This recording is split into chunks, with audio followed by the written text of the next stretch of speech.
많은 사람들이 로마서 5장 하면 이렇게 원죄를 떠올릴 정도로 원죄에 대한 논의가 굉장히 많은 본문이기도 합니다. 그래서 실제로 로마서 5장 22절로 21절은 아담이 범한 그 죄로 말미암아서 그 죄가 어떤 것인가, 죄의 본질이 어떤 건가, 또 죄의 영향력은 어디에 있는가라고 하는 것을 아주 많이 다양한 그 정보를 제공해 주고 있습니다. 그러나 이 단락의 초점은 원죄에 관한 것이 아니라, 또는 자범죄에 관한 것이 아니라 그리스도의 구원 사역으로 말미암아서 우리에게 주어진 칭의와 또 그 영원한 생명, 영생이 얼마나 고귀한 것인가를 보여주고 있어요. 그래서 이제 그 5장 그 1절로 11절에서 그 구원의 확신을 얘기했죠. 그래서 의롭다 하심을 받았기 때문에 우리는 하나님과 더불어서 화평을 누리게 됐고, 그리고 믿음에 서서 은혜 가운데 들어갔기 때문에 어떤 고난과 어려움 속에 있어서도 즐거워한다. 환난 가운데서도 기뻐할 수 있는 사람이 됐다라고 했는데, 바로 5장 그 12절로 21절은 어떻게 그런 구원의 확신을 갖게 되는지, 그 근거가 뭔지, 그렇게 우리가 환난 가운데에서도 고난 가운데에서도 즐거워하고 기뻐하고 하나님을 자랑하는 삶을 살 수 있는 근거가 어디에 있는지에 대해서 좀 더 이렇게 보여주고 있어요. 그래서 이 5장 12절로 21절에서는 어떻게 하다가 온 세상이 하나님의 진노 아래 있게 되었는지, 무슨 일이 있었길래 이렇게 심각한 상태에 떨어져 있는 것인지, 인간에게 진정으로 필요한 것이 무엇인지, 그리고 아담 안에 있었던 일과 예수 그리스도 안에서 일어난 일이 무엇인지를 우리에게 대조해서 가르쳐 줍니다. 그래서 3장 21절로 26절만큼 이 본문이 굉장히 중요한 본문이에요. 그래서 이 단락은 언약과 구속사의 대략적인 아주 조감도처럼 보여주고 있습니다. 그래서 바울은 인간 역사라고 하는 큰 어떤 그 도화지에다가, 칠판에다가 하나님 나라의 그 영광과 또 그 그림을 하나하나 채워나가는 방식으로 우리에게 보여주고 있어요. 그래서 우주 전체를 포괄하면서 우리가 구원받은 것이 얼마나 정말 놀라운 일인가, 하나님 나라의 영광에 참여한다는 것이 온 세상을 주고도 바꿀 수 없을 만큼 귀한 거다라고 하는 사실을 우리에게 알기를 바라는 거죠.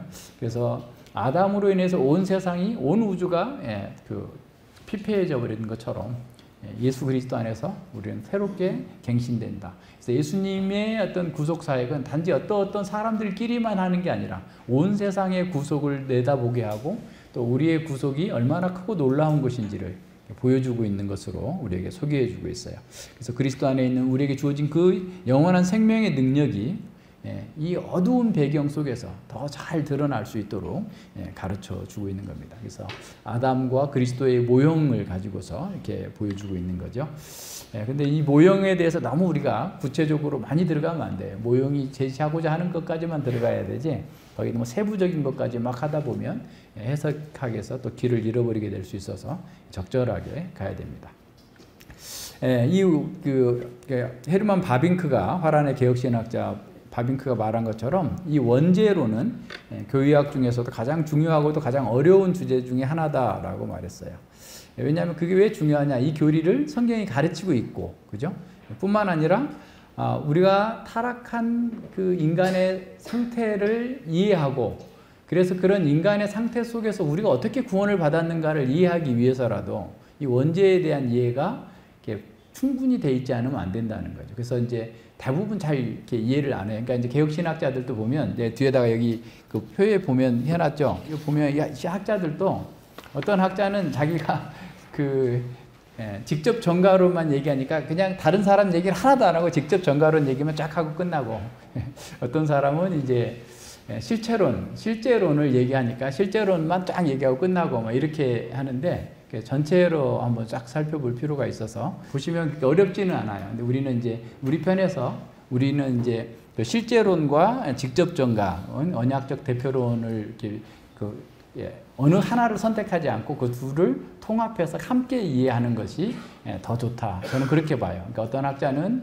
언약적 대표로만 얘기하고 어떤 학자는 실제로만 얘기하지만 저는 그 두 가지를 다, 왜냐하면 그 한 가지로 다 설명이 안 되는 부분들이 있어요. 그래서 그렇게 보면 된다라고 생각하시고 따라오시면 됩니다. 그래서 우리가 이제 그리스도 안에 그리스도의 구속을 누리고 있다라는 것이 무엇인지를 잘 알아야 되겠죠. 용서받았을 뿐만 아니라 하나님 나라의 새로운 영역에 들어갔고 새로운 인류가 되었고 하나님 나라를 상속받을 자들로서 우리가 어떤 사람인가에 대한 인식을 분명하게 하기를 바라는 거죠. 먼저 큰 틀에서 보면 5장부터 8장까지는 한 단락이라고 그랬죠. 구원의 확신, 복음의 영광을 나타내주고 있는데 첫 번째 보세요. A, 5장 1절로 11절은 미래의 영광에 대한 확신. 우리는 완벽하게 하나님 나라의 영광에 참여하게 될 것이다. 무엇에 근거해서? 5장 12절로 21절에서는 그리스도의 사역에, 그리스도께서 이렇게 하셨기 때문에 아담이 이렇게 한 번에 죄를 져가지고 세상에 다 망해버렸잖아.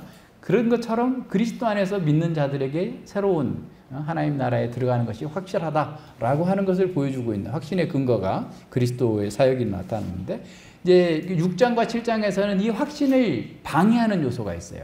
예수님을 믿었음에도 우리가 죄가 나오는 거야. 그럼 이 죄를 어떻게 처리할 것인가? 이 죄 때문에 우리가 그 영광에 들어갈 수 없는 것인가에 대한 답이 나와요.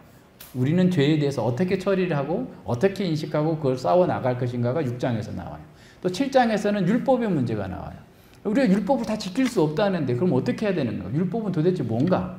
율법과 우리의 구원과 구원의 확신과 어떤 관계가 있는가? 그래서 구원의 확신을 방해하는 죄와 율법의 문제를 이제 5장 21절에서 다루면서 그것이 한편에서는 율법은 그 7장에서, 그리고 죄에 대해서는 5장에서 다루고 있어요.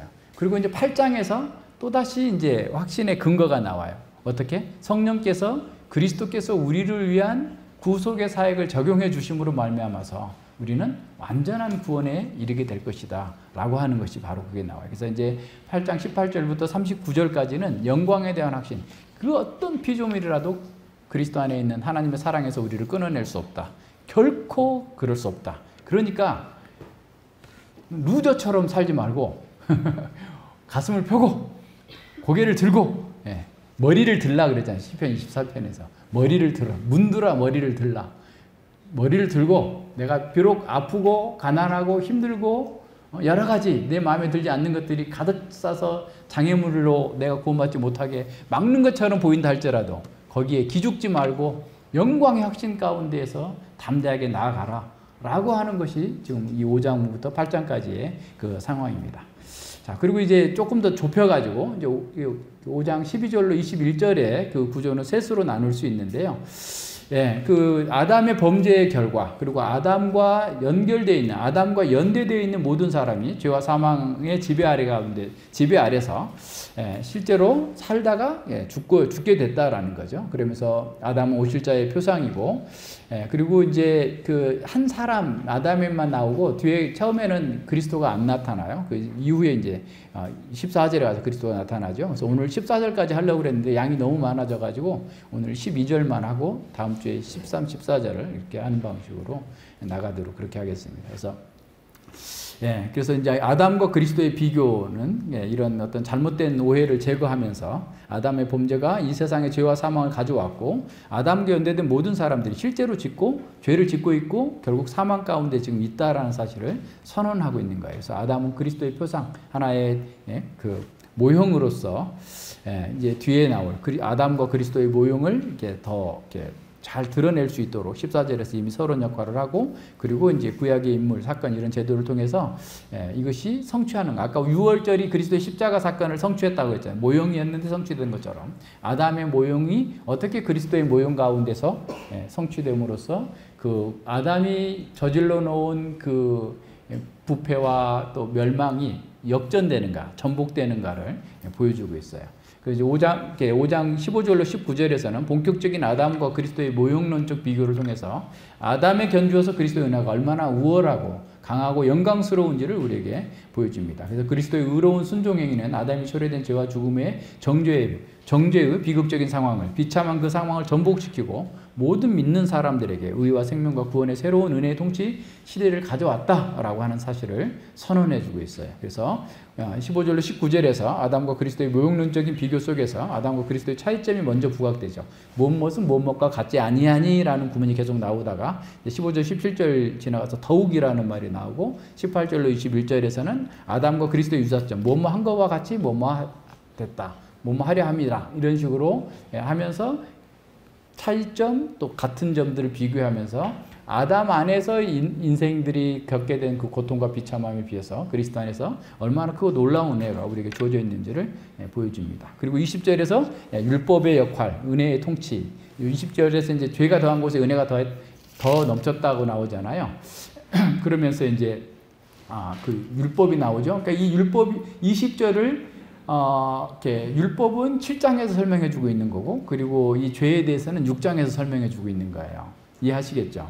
그래서 그 내용들을 연달아서 보면, 그러니까 사도 바울은 굉장히 논리적인 사람이에요. 그래서 그 사도 바울이 그 얘기하고 끌고 가는 그 논리를 우리가 따라가지 못하면 그 이해를 못 해요. 딴 얘기를 하게 돼요, 자꾸만. 그러니까 이제 그 저도 뭐 이렇게 보면 이렇게 다른 사람들 이렇게 글도 보고 책도 보고 이렇게 하는데, 로이존스 목사님 같은 경우는 굉장히 논리적이죠.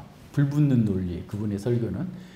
그런데 다른 분들 거를 이렇게 보면 학자가 아니고서는 보면 너무 그냥 씩 지나가 버려요. 그러니까 이거를 한 번에 설교하고 끝나 버려요. 12절로 21절까지의 보화가 엄청나게 많은데 이만한 주머니에다 하나 딱 넣고 이게 이겁니다 하고 끝나버리면 너무 아깝잖아요. 거기 해낼 게 엄청 많은데. 여러분 같으면 안 그러겠어요? 여기 광산이라고 해요. 금광이 가득 차 있는데 그냥 할 수 있으면 제일 큰 거 가져와 가지고 막 쓸어 담아야지. 이 사람들 다 이해 못 할 거야. 그냥 하나만 갖다 줘. 쉽게 그렇게만 하면 좀 그럴 것 같아. 그죠? 그러니까 최대한 우리가 긁어 모을 수 있는 거 다 긁어 모으려면 이 논리적 구조를 잘 따라가면서 이렇게 말씀의 의미를 찾아 나가야 되는 거죠. 그래서 여기서 아담과 그리스도 사이에 있는 율법 하나의 수단으로서 죄를 드러내고 은혜를 부각시키고, 또 율법은 범죄를 증가시키고 그 죄 아래에 있는 인간이 선한 율법을 지키지 못해서 법을 어기면 자연히 범죄가 증가된다는 것을 보여주죠. 그러나 율법은 하나의 수단으로서 죄를 더하지만 궁극적으로 죄보다 더 강한 은혜의 통치를 이루어지게 만들어주는 거다라고 하는 사실까지 쭉 연결이 됩니다.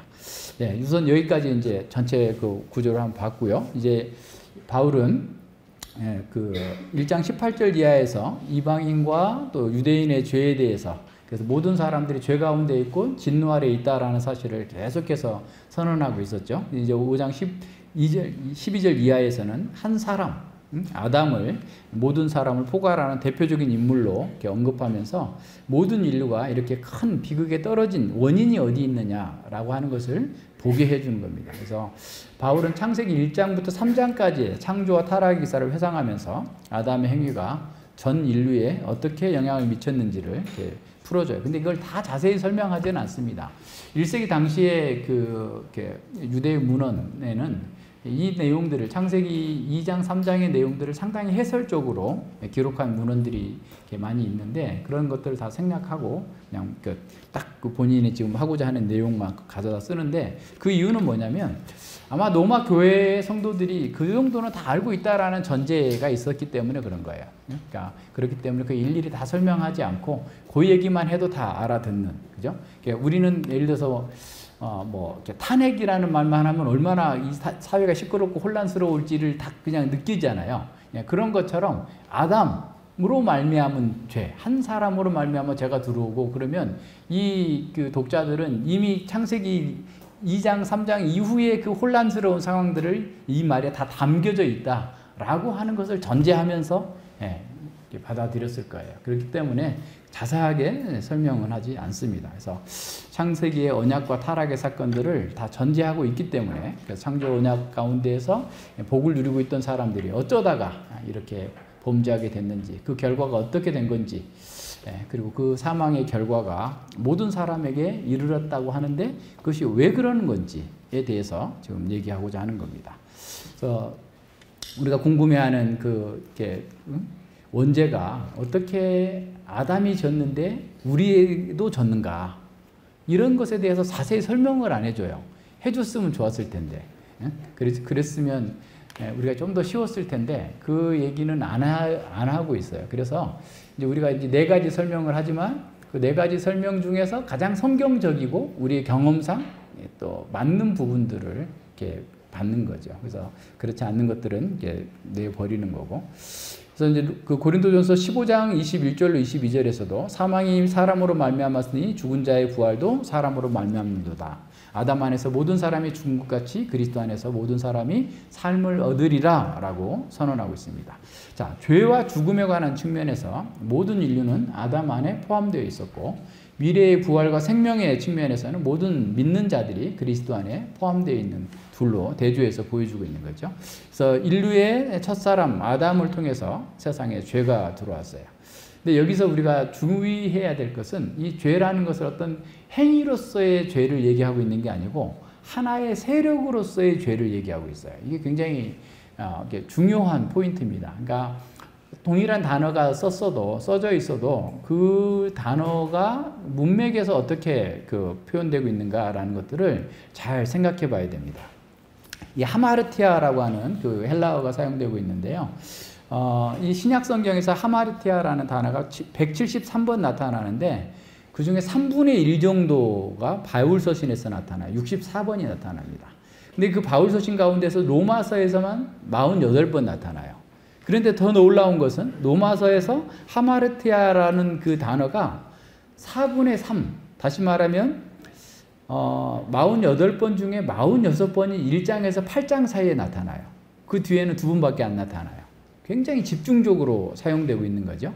근데 더 놀라운 것은 이 하마르티아가 어떤 행위로서의 죄를 가리키는 것은 2번밖에 없고 세력으로서의 죄의 세력으로서의 의미를 갖고 있어요. 그래서 그 의미를 잘 이렇게 생각해 봐야 됩니다. 대부분 단수로 되어 있고 그 죄에서 그 관사가 붙어 있어요. 여성 관사. 해 하마르티아라고 하는 여성형 관사가 붙어 있어가지고 어떤 하나의 세력으로서의 죄를 얘기하고 있다라고 하는 것을 생각해야 됩니다. 이런 모든 면에서 이 죄의 세력으로서의 죄를 가리키고 있기 때문에 단지 행위로서의 죄 이전에 사탄이 가지고 와서 넘어진 그 모든 사건 자체를 다 포함하고 있다고 봐야 돼요. 그러니까 그 세력들이 이제 6장에 가면 이제 더 그게 잘 나타나요. 그러니까 더 분명하게 나타나는데 이 안에서도 그렇게 잘 나타나니까 그것을 한번 봐야 됩니다.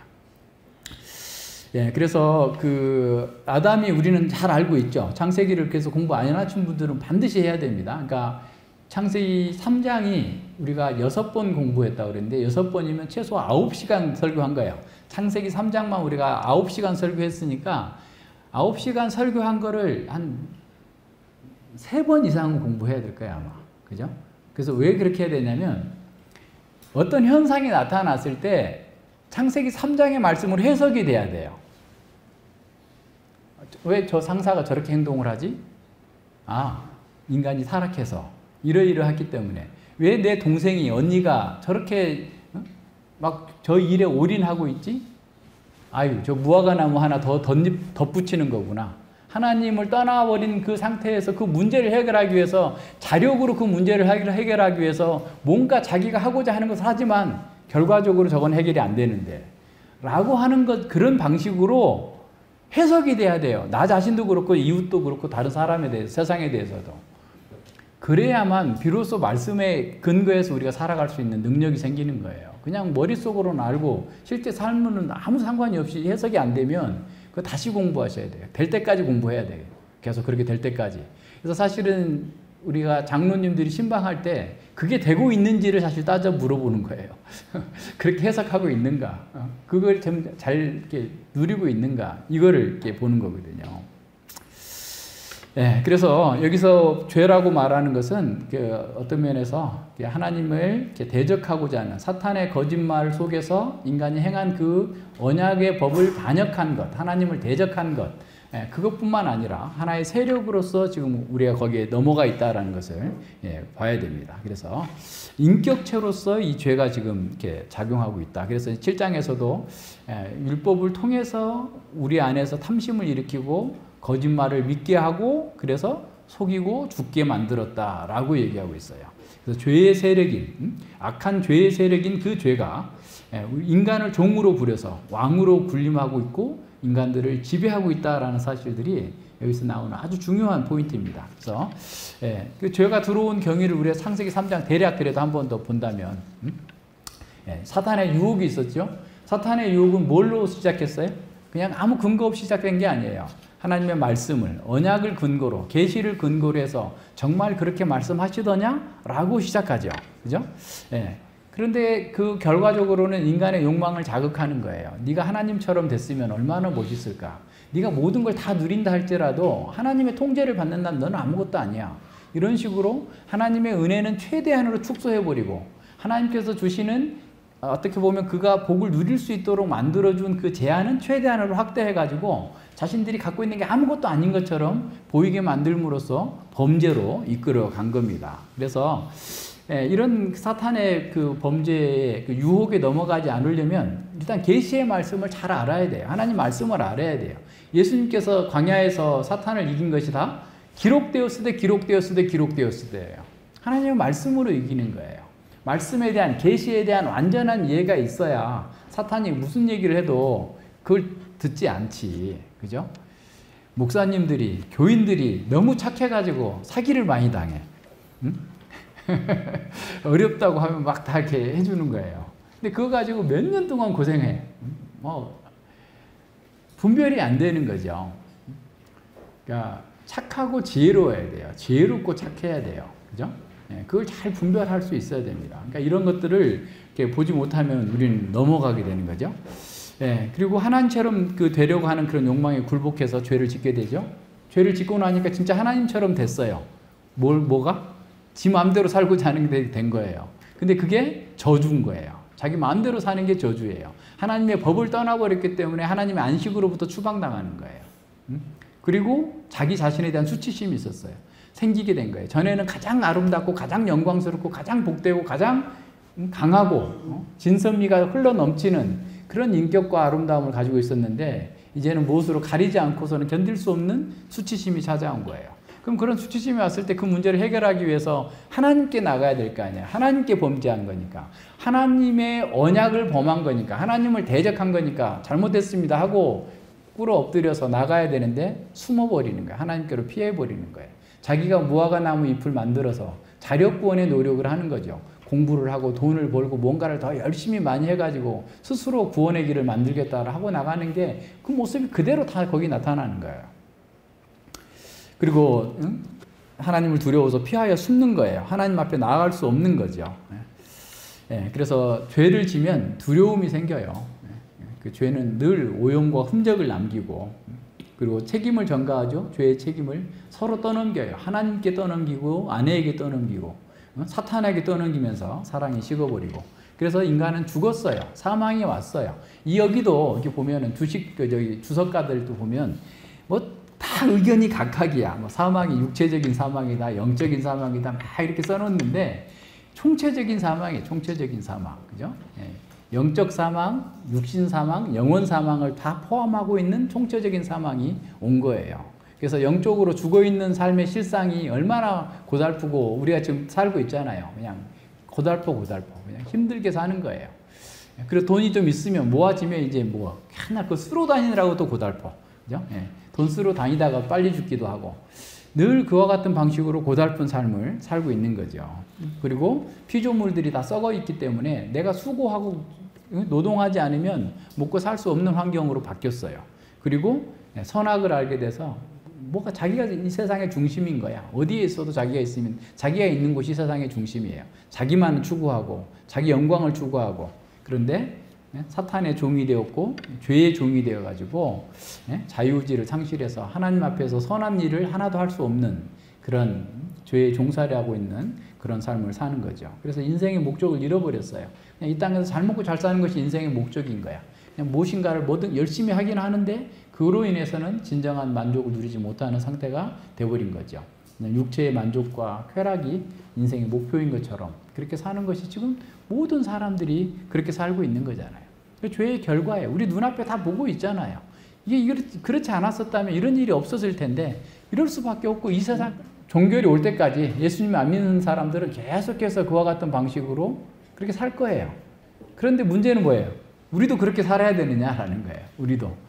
예수님 믿은 사람은 다시 새 생명을 가졌으니 인생의 목적을 회복하고, 그죠? 예, 그리고 진정으로 자신의 쾌락이 아니라, 쾌락을 추구해서 쾌락과 행복이 오는 게 아니라 하나님을 추구해야만, 하나님 안에서만 진정한 안식과 평강이 있고 행복이 있다라는 사실을 알고 누리면서 그걸 이웃들에게 증거하고 나타내는 것이 우리에게 주어진 사명이고 우리가 누리는 복이 되는 겁니다. 네, 그러면 이제 아담을 통해서 죄가 들어와서 그로 말미암아서 온 세상이 사망에 빠지게 됐어요. 그래서 아담이 하나님의 뜻을 어기고 불순종하고 죄를 범하자 그는 언약대로 언약의 저주를 받아서 반드시 죽으리라 한 것처럼 죽었습니다. 그래서 단지 육체적 사망만이 아니라 영원한 사망까지.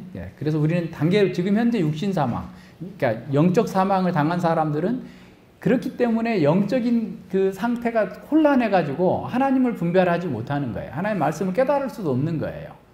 성령께서 역사해주지 않으면. 영적인 사망 가운데서 있는 사람들은 그래서 온갖 잡동사니 귀신들이 사람들을 갖고 노는 거고 온갖 잘못된 그런 신들에게 사로잡혀가지고 이렇게 사는 거죠. 그리고 모든 사람이 육체의 사망, 영원한 사망으로 나아가고 있습니다. 그래서 죄가 세상에 들어옴으로 말미암아서 사망이 인간 세상에 들어오게 됐다라는 사실을 봐야 됩니다. 그래서 세상이라는 것은 우리가 활동하고 있는 이 세상을 가리키는 거죠. 그래서 한 사람이 들어와서 한 사람의 죄로 말미암아서 세상은 악한 세대가 됐고 흑암의 권세에게 사로잡히게 됐고 공중 권세 잡은 자의 활동 영역이 됐고 죄로 인해서 세상은 아담과 인간과 악의 세력인 사탄과의 처절한 어떤 투쟁의 장이 되고 말았어요. 사단에게 그냥 계속 짓밟히는 그런 상황입니다. 자, 여기서 이제 모든 사람이 죄를 지었다라고 하는 그 의미가 어떤 것인가에 대해서 이렇게 나오는데, 이게 이제 모든 사람이 죄를 지었기 때문에 모든 사람이 사망이 임했다라고 나오는 면에서 이제 원죄론이 바로 여기서 나오는 거예요. 그래서 로이 존스 목사님은 이 본문, 그러니까 로마서 5장 12절은 성경 중에서 가장 중요한 성경이다. 그리고 가장 어려운 성경이다. 라고 말씀하세요. 그러니까 여러분이 로이 존스 목사님의 로마서 강해를 읽기 굉장히 어려웠을 거예요. 왜냐하면 창세기를 공부 안 했으면. 창세기를 공부하신 분들은 아주 쉽게 읽을 수 있어요. 왜냐하면 다 정리를 해놨기 때문에 거기서 이미. 그래서 잘 공부해서 한 번 더 기회가 되면 보실 수 있기를 바라요.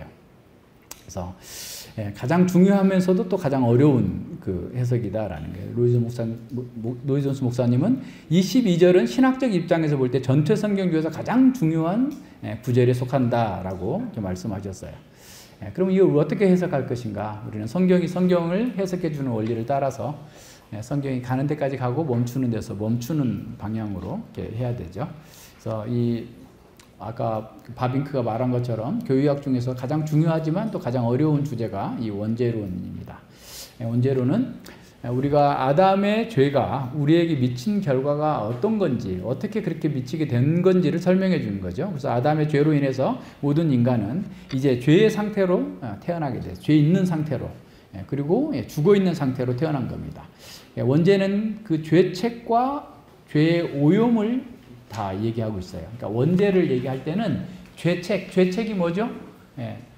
죄의 책임, 사망을 얘기하는 거예요. 죄책이 사망이잖아요. 영원한 사망, 너 반드시 죽으리라 라고 했던 죄책, 죄의 오염, 그 성품이 부패되어 버린 그 상태를 말하는. 그래서 원죄를 얘기한다고 할 때 우리는 죄책과 죄의 오염을 같이 얘기하는 거다라는 사실을 늘 기억해야 됩니다. 그래서 어떻게 아담의 죄가 우리에게 전가됐는가? 아담이 가져온 그 사망이 왜 우리도 사망을 당해야 되는가? 그 도대체 무슨 근거로 어떤 일이 벌어졌길래 그런 일이 있을까에 대한 그 설명이 바로 원죄론입니다. 근데 우선은 이제 네 가지인데 이제 둘은 우리가 받아들일 수 없는 거고 둘은 우리가 받아들일 수 있는 거예요. 그래서 첫 번째는 펠라기우스가 말한 그런 거죠. 그러니까 죄의 전가는 없다라는 이 사람 그렇게 말해요. 그래서 아담의 죄와 그 후손들의 죄 사이에는 아무런 필연적인 연관성이 없다라고 주장합니다. 아담은 선하지도 않았고 악하지도 않은 중립 상태로 창조되었고 오늘날 인간도 마찬가지다라고 얘기하는 거예요. 그래서 원죄 같은 것을 잊지도 않고 아담으로부터 죄책의 전가나 오염 등 어떠한 전가도 없다라고 주장합니다. 네, 그는 오늘날 인간도 절대적인 자유의지를 가지고 있고 그가 원한다면 선을도 행할 수 있고 악도 행할 수 있다라고 주장하는 거예요. 그러니까 이 펠라기우스가 당시에 영국의 수도승이었는데 그러니까 4세기에서 5세기 초에 활동했던 분이거든요. 근데 이분은 그 당시에 기독교가 이제 공인되고 난 후에 너무 타락한 모습을 본 거예요. 그래서 이제 좀 어떻게 보면 윤리 운동을 한 거죠. 쉽게 말하면 이렇게 살면 안 된다라고 하다 보니까 이제 이와 같은 방식으로 하는데 그런 윤리 운동 하는 사람들이 약간 이 펠라기안적인 얘기를 많이 하죠. 그러니까 그러니까 이런 부분들도 이렇게 계속 뭐 시대마다 이런 일들은 늘 있어요. 예? 그래서 그러면은 뭐랄까 이 펠라기우스는 인간이 하고자만 마음만 먹으면 죄들 짓지 않고 하나님의 명령도 지킬 수 있다. 그리고 성경이 흠없는 삶의 본보기들도 있다라고 주장하면서 가능하다라고 얘기한 거예요. 그러면 죄의 보편성에 대해서 모든 사람이 죄를 짓고 있는데 그건 왜 그러느냐라고 물으면 그것은 모델을 잘못 받았다. 부모로부터 선대로부터 잘못된 모델을 보고서 그 죄 짓는 걸 배웠다라는 거예요. 그런 식으로 설명을 하는데 그건 전혀 성경과도 맞지도 않고 우리의 경험과도 맞지 않죠. 그래서 아담은 그 후손들에게 나쁜 모범을 보였을 뿐이다 라고 말하는 거죠. 그래서 인간은 하나님을 기쁘시게 할 수 있는 일을 하기 위해서 중생하거나 다시 거듭나야 될 필요가 전혀 없다. 인간은 본성상 하나님을 기쁘게 할 수 있는 능력을 가지고 있다라고 얘기하는 거죠. 그러나 펠라기스의 이런 견해는 성경과 우리의 경험에 전적으로 모순되고 맞지 않습니다. 나쁜 모범을 보고 있다고 그래가지고 꼭 나쁜 행위를 합니까? 요셉은 형들이 나쁜 모범을 보여줬어도 착하게 살았잖아요. 다니엘도 마찬가지고, 그죠? 또 좋은 모범을 봤다고 그래가지고 그 사람도 선하게 살아요? 사무엘처럼 그렇게 뛰어난 선지자와 그 왕적인 존재 밑에서 자랐던 사무엘의 아들들이 또 패역한 자들이었고 그렇잖아요. 경건한 부모 밑에서도 패역한 자들이 있는 겁니다. 그래서 펠라기우스의 이런 인간관은 성경에 위배되기 때문에 교회에서는 단호하게 배격했죠. 그래서 종교개혁 시대에 소시누스나 그의 추종자들이 죄의 전가 때문에 사망이 왔다는 것을 심각하게 반대했고 감리교 창시자인 요한 웨슬리도 그와 같은 방식의 그 생각을 하게 된 거예요. 그래서 죄의 전가로 사망한 게 아니라 자기가 죄를 지었기 때문에 온 거다. 그러니까 이렇게 원죄를 인정하지 않은 거죠. 그 이후에 자유주의 신학자들 또 칼바르트 같은 사람도 원죄의 전가를 인정하지 않았습니다. 앞서 얘기한 것처럼 전가다, 여기다라는 말이 이제 뒤에 아까 13절에 나오죠. 여기지 아니한, 여기다라는 말인데 이건 어떤 표현이냐면 뭔가 어떤 상업적으로 어떤 세무에 넣다 또는 어떤 법적인 어떤 것에 적용하다 이런 그 표현인데 이 앞서 얘기한 것처럼 이 교회의 전가라는 말은 그 세 가지로 사용될 수 있어요. 그래서 아담으로 인한 죄책이 우리에게 오는 거죠. 그리고 예수님께 우리의 죄책이 넘어가는 거고 그리고 예수님의 의가 우리에게 오는 거예요. 근데 지금 원죄는 아담의 죄책이 우리에게 넘어오는 것을 오늘 다루는 거예요. 그 상황들을 생각하면서 한번 보죠. 근데 이제 두 번째 우리가 받아들일 수 없는 게 이제 간접 전가라고 하는데 이것은 이제 종교개혁 당시에 프랑스의 그 사물 신학교에 있는 플레스라고 하는 교수가 처음으로 제시했는데 이분은 어떻게 얘기했냐면 아담의 죄책의 전가를 즉각적이 아닌 간접적인 것으로 이렇게 한 거예요. 무엇인가에 중재되어서 아담의 죄책이 우리에게 전가됐다. 이 말은 무슨 말이냐면 우리가 부모를 통해서 우리의 부패한 성품을 받는 거잖아요. 이 부패성을 근거로 해서 아담의 죄책이 우리에게 따라와서 우리가 죽는다. 이렇게 표현을 한 거예요. 그러므로 아담의 죄책의 전가는 간접적이고 그 타락 그 속에서 태어난 우리도 그 죄책이 타락을 통해서 중개되어졌다라고 설명을 한 겁니다. 이것은 왜 이런 말을 했는지 우리는 이해는 할 수 있어요. 왜냐하면 그분이 생각할 때 플레스와 그의 추종자들이 생각할 때 그 사람들이 우리가 죄를 짓지 않았는데 우리에게 죄가 전가돼가지고 우리가 죽는다는 것을 그럼 뭐 하나님께서는 죄 없는 사람의 죄를 전가시켜가지고 사망에 떨어뜨리는 거야? 그런 어떤 비난에 대해서 방어하고자 하는 그런 논리를 찾는 거죠. 그러다 보니까 우리 부모로부터 부패성을 받았잖아. 부패성을 받았으니까 그 부패성 때문에 그 죄책이 따라온다는 거예요. 그러니까 부패성을 통로해가지고 죄책으로서 사망이 온 거다. 다시 말하면 그렇게 되면 어떻게 되겠어요? 자범죄로 죽은 거다. 이제 이렇게 되는 거예요. 이해가 되시겠죠? 부패성이 먼저 오게 되니까.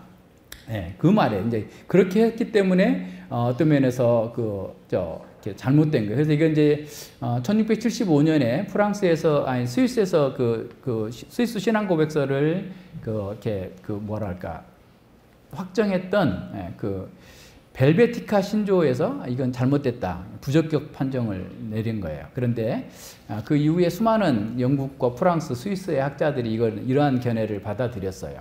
근데 우리는 세 가지 이유로 이 견해가 잘못됐다라고 얘기할 수 있어요. 왜냐하면 첫 번째는 우리가 타락한 후에 받은 이 부패의 상태가 아담의 죄에 대한 하나의 암시이고 결과이지 그 부패성 때문에 아담의 범한 죄가 우리의 죄 것으로 간주될 수 있는 것은 아니죠. 이해가 되시겠어요? 다시 아담이 죄로 인해서 죽어서 우리가 다 부패한 인성을 갖고 태어나잖아요. 그죠? 부패한 인성을 갖고 태어난 것은 아담의 죄의 결과지. 그죠? 예. 그렇잖아요. 그런데 우리 부패성 때문에 죄책을 가져온다? 그것은 아니다 말이에요. 이해가 되시겠어요? 다시 한번 잘 써놨으니까 한번 보세요. 예, 그래서 우리가 반드시 죽어야 하기 때문에 우리는 아담과 함께 죄를 범한 자다 라는 식으로 논리적 모순이 되는 거예요. 무슨 말인지 알죠? 우리가 죽어야 되니까 우리가 그 죄책의 부패성 때문에 죽는다. 그래서 우리는 죄책을 받았다. 이런 식의 논리가 된단 말이에요. 예. 자, 이해하시겠어요? 두 번째로, 아담의 죄책이 우리 가운데 태어난 그 부패성을 통해서 우리에게 중개된다면 왜 하나님께서는 우리 모든 조상이 범한 죄책을 우리에게 전가하지 않느냐라는 거예요. 부패성 때문이라면, 그죠? 예. 그렇지 않는 거죠. 그래서 마지막으로 또 하나는 이 로마서 5장 12절로 21절에서는 그와 같은 어떤 해석을 할 만한 여지가 전혀 없어요. 예? 예. 이 5장 12절로 21절에서 우리의 부패성 때문에 죄책이 와서 사망이 왔다. 이렇게 해석할 만한 근거가 여기서 나오지 않는다. 발견되지 않는다라는 말이에요. 자, 그러면 이제 우리가 받아들일 수 있는 두 가지 견해가 있어요. 실제론과 직접 전가 또는 언약적 대표론이라고 할 수 있는데 이 두 견해는 간접 전가론보다 성경의 자료들을 더 정당하게 다루고 있습니다. 그렇다고 해서 이것이 쉬운 것은 아니에요. 쉽지는 않아요. 우리가 어떻게 아담 안에서 죄를 지었는지에 대해서 성경이 직접 말씀하고 있지 않기 때문에 우리가 확정적으로 말할 수 없다는 한계를 우리는 인정해야 됩니다. 성경이 말하는 것은 우리가 아담 안에서 죄를 지었다는 사실이에요. 함께 지었다는 사실이죠. 그리고 아담의 죄책이 우리에게 전가되었다는 사실을 말씀하고 있어요. 그죠? 그 사실은 분명히 지금 말씀하고 있잖아. 12절에서도 그렇고 계속 지금 이 본문 내에서 계속 얘기하고 있잖아요.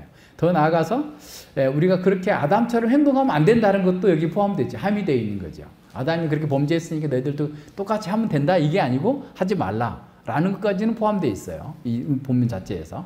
자, 그럼 이제 이걸 설명을 하면서 실제론을 얘기합니다. 이 실제론은 초대교회 시대의 그 교부들 터툴리안과 어거스틴이 주장했고 개혁자들도 이와 같은 해석을 이렇게 많이 합니다. 그러니까 이들의 견해를 따르면 하나님께서 하나의 총체적인 인성을 만들어 가지고 시간이 지남에 따라서 그 인성이 많은 독립된 개체들로 나누어졌다는 거예요. 이게 쉽게 말하면 이런 거예요. 우리가 세포가 있잖아요. 그러니까 세포가 하나가 처음에는 딱 있다가 나중에 막 분열이 되잖아요. 세포 분열이 되잖아요. 분열이 돼가지고 우리 몸의 세포가 뭐 한 5조 개 있나요? 한 10조 개 있나요? 그리고 또 죽고 또 사멸하고 계속 세포들이 생겨나잖아요. 그러니까 원래 아담이 총체적 인간성으로서의 그 인성을 하나 가지고 있었다는 거예요. 실제론이에요. 그런데 그 세포가 계속 분할하는 것처럼 인간이 태어나고 하면서 영혼과 육체가 계속 나오면서 그 죄를 같이 갖고 죄와 죄책을 같이 갖고 태어났다라고 하는 게 뭐다고요? 실제론이라고요. 어거스틴이나 개혁자들이 그렇게 주장을 한 거예요. 그래서 아담은 인간성 전체 총체를 가지고 있었고 아담의 후손들은 그 총체에서 조금씩 떼어가지고 함께 그 사이에 죄를 진 거나 마찬가지다 라고 얘기하는 거예요. 그래서 어거스틴이 한 말을 그대로 읽어드릴게요. 우리 모두가 범죄한 한 사람이었기에 우리 모두는 그 한 사람 안에 있는 것이다. 그러나 특정한 형상이 이미 만들어져서 우리에게 주어짐으로써 그 안에서 우리가 개체들로서 살아가도록 되어 있는 것이 아니라 이미 씨눈 상태의 본성이 그 사이에 존재해서 그로부터 우리가 번식되어지도록 되어 있었던 것이다. 이 본성이 죄로 인해 더럽혀지고 죽음의 쇠사슬로 묶여서 저주를 받았기에 우리는 그 다른 어느 상태의 사람으로 태어날 수 없게 되었다라는 거예요. 이해하시겠어요? 좀 더 분명하게 나오죠. 예, 그래서 이 견해도 마찬가지예요. 우리가 이해할 수 있는 동기가 있어요. 하나님께서는 우리가 짓지도 않는 죄에 대해서 우리 탓이라고 생각하는 것은 이렇게 옳지 않다. 그러니까 하나님이 우리가 짓지도 않는 죄를 우리에게 졌다고 죄책을 넘기는 것은 그 잘못됐다라고 말할 수는 없는 거잖아 지금. 그러니까 이걸 어떻게 설명을 할까라고 얘기하는 거죠. 그래서 만약에 하나님께서 그 죄에 대해서 우리를 탓한다면 분명 거기에는 이 죄가 우리의 죄라는 의미가 이미 포함되어 있다라는 거예요. 그래서 바로 그 주장에 근거해서 이 실제론이 나온 겁니다. 다시 말해서 아담이 죄를 지었을 때 우리가 모두 그 안에 들어가 있었던 거예요. 이해하시겠죠? 예, 그러니까 세포를 얘기하기도 쉽죠. 그러므로 아담의 죄는 실제로 우리 모두의 죄라는 거예요. 다 아담 안에 있었고, 그래서 아담이 부패할 때 우리 인간성도 부패됐고, 모든 사람은 아담 안에서 죄를 지었다라는 겁니다. 그래서 모든 사람은 하나의 인간성, 이 하나의 인간성으로 개별적으로 다 표현된 거예요. 그러니까 원래 총체적으로 있었던 것이 떨어져 나가서 계속 똑같은 짓을 하고 있는 것과 같다라는 말입니다. 그래서 모든 사람이 죄를 지었으므로 라는 말은 바로 이 실제론적인 견해를 전달하고 있다. 이거는 이제 히브리서 7장 6절로 10절에 보면 이제 아브라함과 멜기세덱 사건을 얘기하면서 자, 예수님이 참 진짜 위대한 제사장인데 왜 그러냐면 아브라함이 멜기세덱에게 그러니까 예를 들어서 예수님의 제사장직은 레위 지파가 아니라 전혀 유다 지파에서 나온 사람이 지금 제사장이 됐잖아요. 그러니까 이제 히브리 크리스찬들은 아니 예수님이 대제사장이 아닌데 그 제사장 반열이 아닌데 그 계보가 아닌데 어떻게 대제사장이냐라고 하는 의문에 대해서 답을 주기 위해서 예수님은 멜기세덱의 계열을 좇은 참 제사장이다. 근데 멜기세덱이 어떤 분이냐? 아브라함 있지 않냐? 우리 조상 아브라함이 전쟁에서 이기고 와가지고 10분의 1을 그에게 드리고 경배하지 않았느냐. 그럴 때 레위는 아브라함의 허리에 있었다. 시상대로 그 속에 있었던 거다. 그러니까 아브라함이 태어난 후에 한 180년쯤 후에 레위가 태어났을 텐데, 그러니까 그때 이미 그는 그 속에서 멜기세덱이 경배를 하지 않았느냐. 그래서 예수님의 그 제사장직이 그렇게 탁월하다. 그래서 참 제사장이고 이미 시편 110편에서 얘기하고 있는 것처럼 너는 왕이고 제사장이다 라고 하지 않았느냐라고 하면서 예수님의 제사장의 탁월성을 히브리서에서 이렇게 선언해 주고 있는데, 그렇게 하면서 레위는 아브라함의 허리에 있었다 라고 하는 것처럼 실제로는 그걸 갖다가 쓰는 거예요. 우리가 아담이 범죄할 때 우리가 아담의 허리에 있었다. 그러니까 그 실제론적인 해석이 상당히 설득력이 있어요. 그럼에도 불구하고, 그죠? 그러니까 우리 함께 그렇기 때문에 함께 범죄한 거고, 그것 때문에 우리에게 죄책이 넘어온 거다, 사망이 넘어온 거다라고 이해할 수 있는 겁니다. 그래서 어거스틴은 인류 전체는 씨앗 형태로 아담 안에 이미 존재하고 있었다라고 말해요. 그리고 토마스 아퀴나스도 이 전제를 받아들이고 조금 발전시켰습니다.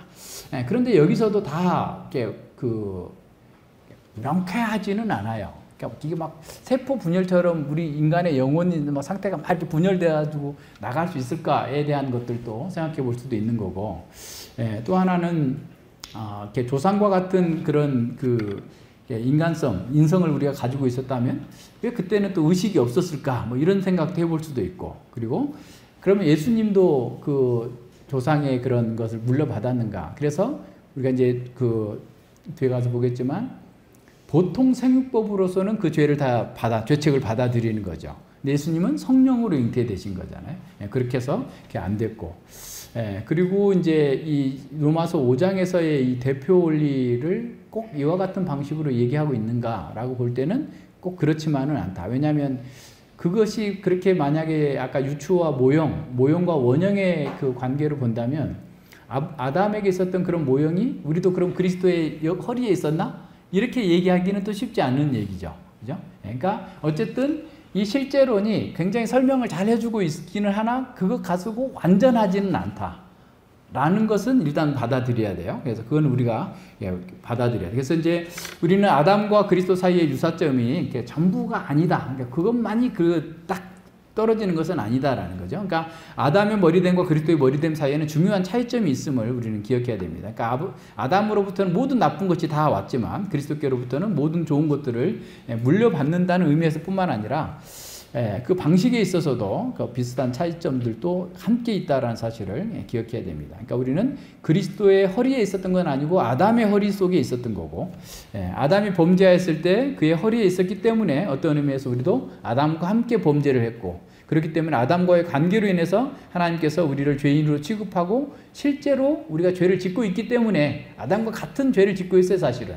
그죠? 자기중심적인 태도, 자기 하나님이 자기를 찬탈하고자 하는 그런 태도를 갖고 있기 때문에 우리가 실제로 그 죄인이라는 사실에 있어서 어떤 변명의 여지 없이 죄책이 우리에게 있다라고 말할 수 있어요.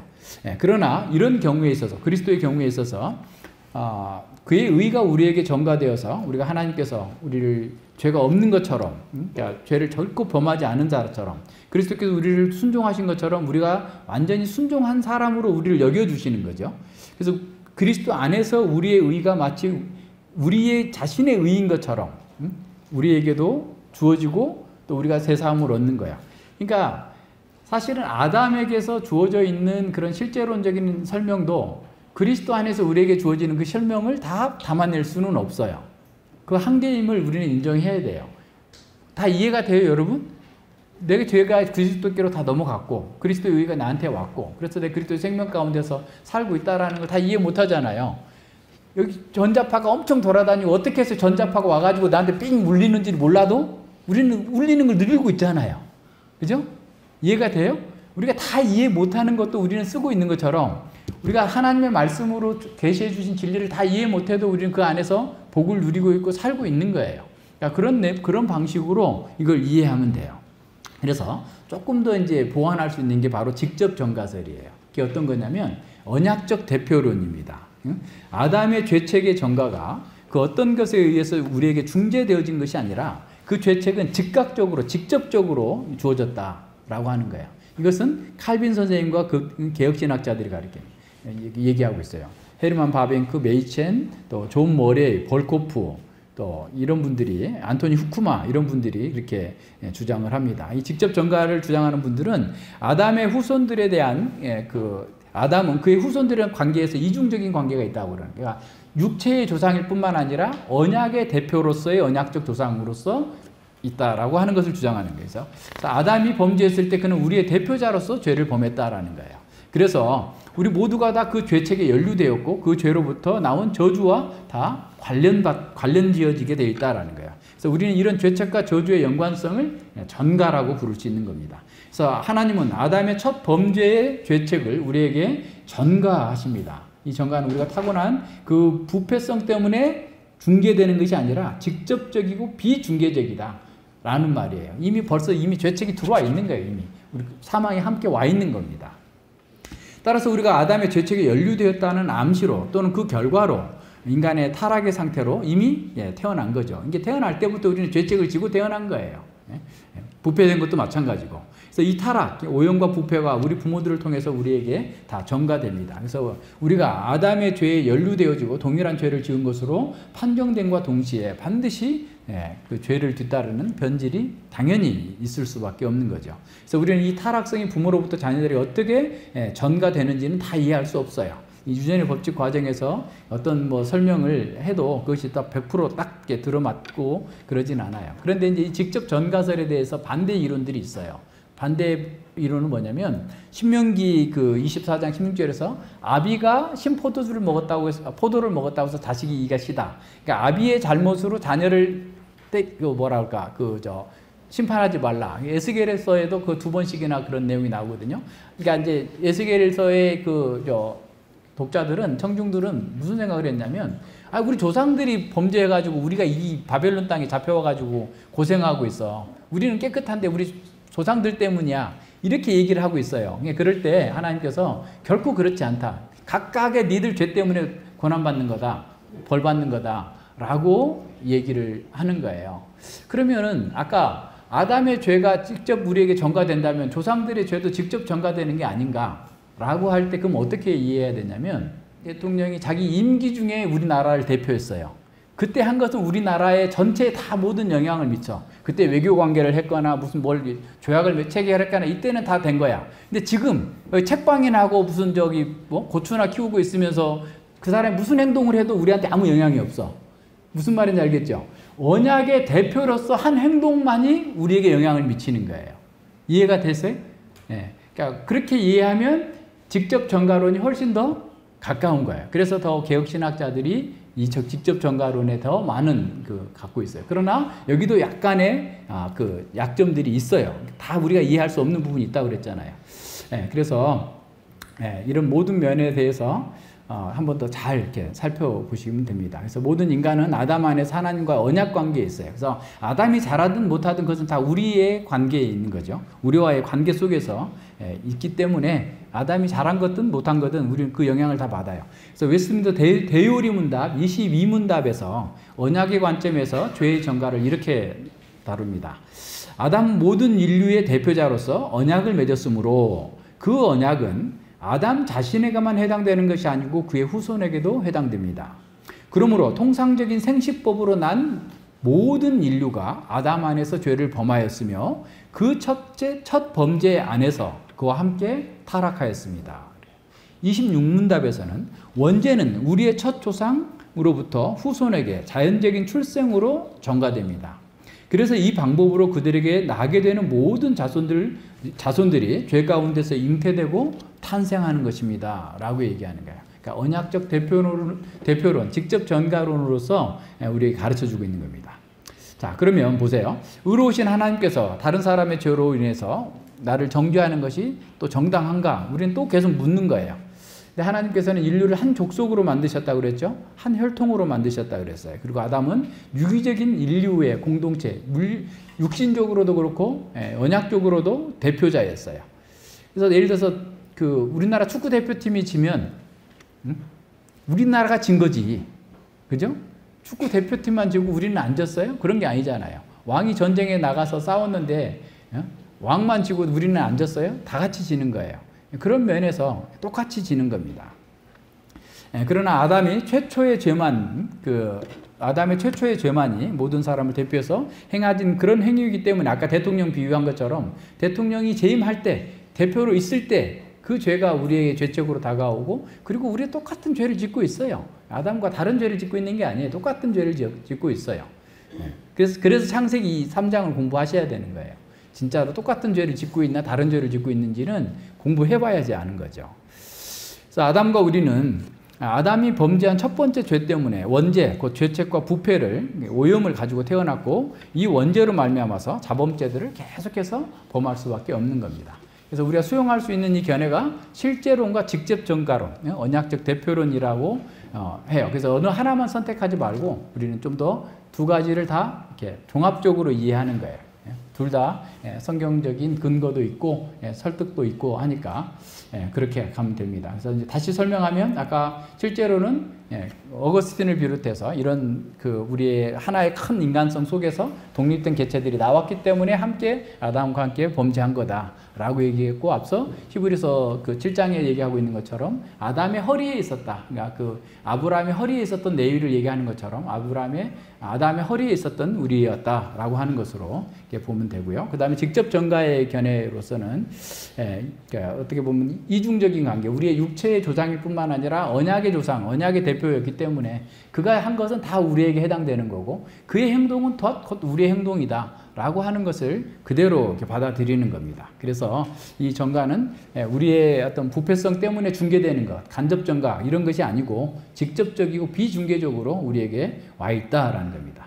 자, 그래서 모든 인간은 아담의 죄책에 연루된 결과로 모든 사람은 타락한 상태로 태어납니다. 죽은 상태로 태어난 거예요. 쉽게 말하면 이 타락이 우리 부모를 통해서 우리에게 또한 전가됩니다. 그래서 우리가 아담의 죄에 연루되어 있고 같은 죄를 지은 것으로 판정됨으로써 동시에 반드시 그 죄로 인해서 사망 가운데 있게 된 거예요. 그러니까 창세기 3장을 다시 공부해 보시면 아담의 죄나 내 죄나 똑같다. 아담은 길을 똑같이 가고 있다. 날마다 매일 그렇게 하고 있다라고 하는 사실이 내가 발견되어지면 뭐 아담하고 나하고 무슨 상관이 있는데 그런 말 하세요. 입을 닫는다 그랬잖아요. 로마서 3장에서. 모든 입을 막고 죄 아래 사망 아래 있음을 드러내는 것이 구약성경 율법이 하는 그 기능이다라고 말씀해주고 있는 겁니다.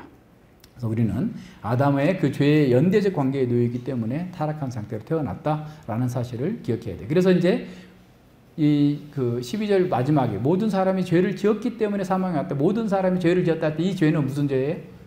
원죄예요, 원죄. 그러니까 자범죄가 아니고. 물론 원죄가 있기 때문에 자범죄를 짓지만 여기서 말하고 있는 것은 지금 원죄를 얘기하고 있다. 왜냐하면 이걸 자범죄로 해석하게 되면 어린 아이들은 죄를 안 짓는데 왜 죽냐고. 태어났으면 안 죽어야 되잖아요. 근데 유아 사망이 있잖아요. 이미 다 죽었기 때문에. 그러니까 이건 죄책을 이미 가지고 태어났기 때문에 원죄의 죄책을 가지고 태어났기 때문에 죽는 거예요. 자범죄가 아니고. 그걸 잘 생각해야 돼요. 물론 자범죄 원죄가 있기 때문에 당연히 따라 나오는 자범죄는 뭐 연달아서 계속 줄줄이 계속 나오는 거죠. 이런 내용들을 잘 기억해야 됩니다. 그래서 우리는 아담 안에서 죄인들로 죄를 지었기 때문에 우리는 사망 가운데서 죄책을 짊어지고 이 땅에서 살고 영원한 사망까지 당할 수밖에 없었다라고 하는 아주 어두운 배경 속에서 그리스도께서 아담의 대칭으로서 우리를 위해서 이루신 일이 어떤 것인가를 아주 밝게 드러내고자 하는 것이 지금 바울이 얘기하고자 하는 그 내용입니다. 그래서 아담은 우리의 언약의 대표였고 우리는 아담의 허리 안에 있었다. 그럼 실제론과 직접 전가론이 둘 다 받아들이면서 이 원죄에 관한 내용들은 더 명확하게 여러분 이해할 수 있게 될 겁니다. 바울은 이것이 아담의 범죄로 인해서 사망이 모든 사람에 미친 이유라고 선언합니다. 모든 인간을 죄인의 신분으로 들어가게 한 아담의 불순종과 아담의 죄였다는 것이 아주 분명하게 선언되고 있어요. 그래서 사망의 악노릇하는 것은 우리 모두가 다 하나님에 의해서 법적으로 죄인들로 인정됐고 실제로 그렇게 죄를 짓고 있다는 사실 속에서도 증명됩니다. 하지만 우리가 이런 모든 것들을 잘 설명한다 할지라도 이 위대한 거리를 완벽하게 이해할 수 없다라는 사실을 기억해야 됩니다. 그래서 로마서 11장 끝에 가서 깊도다 하나님의 말씀의 지혜에 부요하며 라고 탐복할 수밖에 없었던 겁니다. 우리도 마찬가지입니다. 우리도 아담의 죄책이 어떻게 우리에게 전가되었는지 완전하게 다 이해할 수는 없습니다. 그러나 우리는 겸손하게 하나님께서 가르치시는 만큼 알고 순종하고 받아들이는 겁니다. 그래서 믿음은 모든 것을 다 알기 때문이 아니라 때로는 알지 못해도 하나님의 계시를 그대로 받아들이면서 순종하는 것으로 나타나는 겁니다. 하나님 말씀은 언제나 진리이고 정확무오하기 때문에 다 이해하면서 나가야 돼요. 아까 전자파 얘기했죠. 그걸 누리는 것처럼 이 심오한 교리를 다 이해하지 못하지만 우리는 칭의의 복을 누리고 살아요. 개혁주의 전가, 그리스도의 의가 우리에게 전가된 것, 우리의 죄가 그리스도에게 전가된 것, 또 우리는 믿고 그 복을 누리고 사는 겁니다. 그래서 아담은 죄를 범죄함으로 죄책과 죄의 오염을 지니게 됐습니다. 죄책은 죄로 인한 형벌에 해당됨으로써 그 법적인 신분 그리고 그 사망이라고 하는 영원한 책임을 져야 됩니다. 인류의 조상인 아담이 범죄를 하였으므로 죄책은 아담에게만 해당하는 것이 아니라 그 모든 후손에게도 다 해당됩니다. 이것이 바로 원죄입니다. 죄가 후손에게 전가되는 근거는 하나님께서 아담을 대표로 해서 맺은 언약 때문에 그렇습니다. 그러니까 이건 아까 직접 전가로 언약적 책임을 얘기하고 있는 거죠. 그래서 언약 체결의 법적 조건에 의해서 언약 준수의 책임과 언약 파기의 책임이 언약 당사자와 그 후손들에게 다 해당되기 때문에 그래요. 아브라함 언약에서도 그러잖아요. 너와 내 후손에게 이렇게 얘기하고 있는 것처럼 그 모든 후손들도 또한 포함된다라는 거예요. 그래서 언약 체결의 근거에서 죄책과 죄의 오염이 그와 함께 후손들에게 다 전가되고 전달되었다라는 거예요. 그래서 아담의 첫 범죄는 후속되는 모든 범죄의 시작점이고 원천이었습니다. 또 후손의 그 죄책과 그 오염의 근거이고 그 시발점이었습니다. 아담은 자기 범죄에 대한 죄책을 지니고 있습니다. 또 아담의 죄책을 전가받은 모든 후손도 동일한 죄책을 지고 있어요. 죄책, 영원한 사망, 심판을 얘기하는 겁니다. 그러면 모든 인류는 아담의 범죄 때문에 하나님의 진노의 대상, 심판 아래 있게 된 겁니다. 그래서 아담의 반역은 그의 후손들을 다 반역자로 만들었습니다. 이것이 첫 범죄가 모든 후손의 범죄가 되었음을 우리에게 알려주는 겁니다. 그래서 사람들은 다 죄인으로 출생했어요. 이는 첫 조상의 범죄가 후손에게 전가되었음을 명백하게 얘기합니다. 하이델베르크 요리문답 3주일에 6문답과 8문답에 있는데, 예, 그 7문답만 봅시다. 그렇다면 사람의 타락한 본성은 어디로부터 왔습니까? 우리의 첫 조상 아담과 하와가 낙원에서 타락하였고 불순종한 데서 왔습니다. 그때 낙원에서 우리의 본성이 부패하여 우리는 모두 죄 중에서 잉태되고 출생합니다. 하이델베르크 요리문답을 작성한 우르시누스는 칼빈의 그 사상, 언약 사상을 그대로 잘 받아들인 사람이에요. 그래서 그 직접 전가론에 근거해서 하이델베르크 요리문답을 작성했다라는 것 또한 기억하시면 좋습니다. 그래서 팔문에서는 우리가 거듭나지 않고서는 어떤 선도 행할 수 없다라는 겁니다. 우리도 아담처럼 언약을 어기고 동일한 죄를 짓고 있습니다. 우리는 자신이 하나님인 것처럼 선악 판단의 중심에 놓고 살고 있습니다. 우리는 매 순간 하나님을 반역하고 하나님께 순종하지 않습니다. 내 인생은 내 것이다. 내가 원하는 것을 하는 것이 자유다라고 주장합니다. 티끌에서 지음을 받았던 인간이 창조주 하나님을 모독하고 반역하면서 하나님의 주권에 도전했던 것이 죄의 본질입니다. 우리는 지금도 아담과 같은 죄를 매일 범하고 있습니다. 하나님의 뜻보다 자기 뜻을 앞세우고 하나님의 영광이 아니라 자기 영광을 추구하려고 합니다. 자아를 중심에 놓을 때마다 우리는 아담의 죄를 반복하고 있는 것입니다. 우리는 아담과 하와의 불순종을 반복하면서 낙원을 상실한 그들의 얘기를 되풀이해서는 안 되겠죠. 똑같은 일을 다시 해서는 안 됩니다. 그들이 하나님 앞에서 책임을 져야 했듯이 우리도 하나님 앞에서 똑같은 책임을 져야 될 것입니다. 그래서 바울 사도는 이렇게 선언합니다. 이러므로 한 사람으로 말미암아 죄가 세상에 들어오고 죄로 말미암아 사망이 왔나니 이와 같이 모든 사람이 죄를 범하였으므로 모든 사람이 사망에 이르렀느니라 라고 그랬어요. 모든 사람에게 사망이 임한 것은 아담과 하와가 범죄했기 때문만일까요? 그렇지 않습니다. 모든 사람이 죄를 범했어요. 우리가 함께 죄책에 참여했고 그 죄에 참여했고 실제론이든 언약적 대표론이든 참여했고 그리고 그 이후에도 그 죄의 쓰레기 때문에 계속 쌓고 있어요. 우리가 쌓아놓은 지금까지 쌓아놓은 그 뭐랄까 죄의 그 내용물을 이렇게 좀 영적인 것을 쫙 보여준다면 백두산보다 더 높을 수도 있어요. 그렇게 많은 죄를 짓고 있으면서도 우리는 그걸 죄를 죄로 인식하지도 못했던 것이죠. 각 사람이 이미 죄 가운데 태어났고 또 계속해서 죄를 짓고 계속 쌓아 올리고 있는 거죠. 그래서 죄는 한 사람을 통해서 이 세상에 들어왔고 사망은 죄를 통해서 세상에 들어왔고 인생의 고통과 비극과 아픔과 사망이 모든 사람 위에 덮이게 되어 있습니다. 죄의 삭은 사망이기 때문에 어떤 사람도 이 죽음을 피할 수 없습니다. 하나님과 같이 되는 길을 두 길이 우리 앞에도 있습니다. 첫째는 하나님을 경외하고 그분의 언약을 지킴으로써 하나님을 닮는 거예요. 하나님의 대표하고 하나님을 기쁘시게 하고 하는 것으로 하나님을 닮는 것, 영광의 하나님을 닮는 것, 그것이 아담이 원래 가졌던 그 복이었던 거예요. 그런데 죄에 빠져버린 우리가 그걸 할 수 없었기 때문에 예수 그리스도께서 그 일을 이루신 거예요. 그렇게 해주셨고 그래서 우리는 그분을 믿고 순종함으로써 하나님의 형상을 닮게 되었어요. 이제 닮아가게 되는 거예요. 언약의 말씀을 따라 사는 것을 통해서 그 사망이 왕노릇하는 이 세상에서 구원을 받고 생명과 안식과 평강을 누릴 수 있는 것은 오직 예수 그리스도를 선택하는 거예요. 예수 그리스도를 닮는 것이에요. 예수 그리스도처럼 세상에게 굴복하지 않고 세상의 영광에 절하지 아니하고 세상에서 유명해지기를 바라지 아니하고 돈이 최고야, 돈부터 해결해야 돼 라고 생각하지 아니하고 오직 하나님의 말씀을 선택하고 하나님을 시험하지 아니하고 하나님 그 어떤 것보다도 하나님만을 경배하겠다라고 하는 것으로 하나님을 닮는 거예요. 하나님과 같이 되는 거예요, 우리가. 그런데 반대로 아담처럼 하나님을 거부하고 자기 스스로 자기 인생의 주인이 되고자 하고 언약의 배반을 하는 길로 가면서 하나님을 닮으라. 그게 사탄이 한 소리잖아요. 하나님은 언약을 어기고 네 하고 싶은 대로 해서 네가 하나님처럼 되라. 사단의 소리가 온통 매체를 통해서 핸드폰을 통해서 TV를 통해서 영화를 통해서 들려오니까 이게 사탄의 소리인지 하나님의 소리인지 구별이 안 돼. 심지어 교회 강단에서도 사탄의 소리가 막 쏟아져 나와요.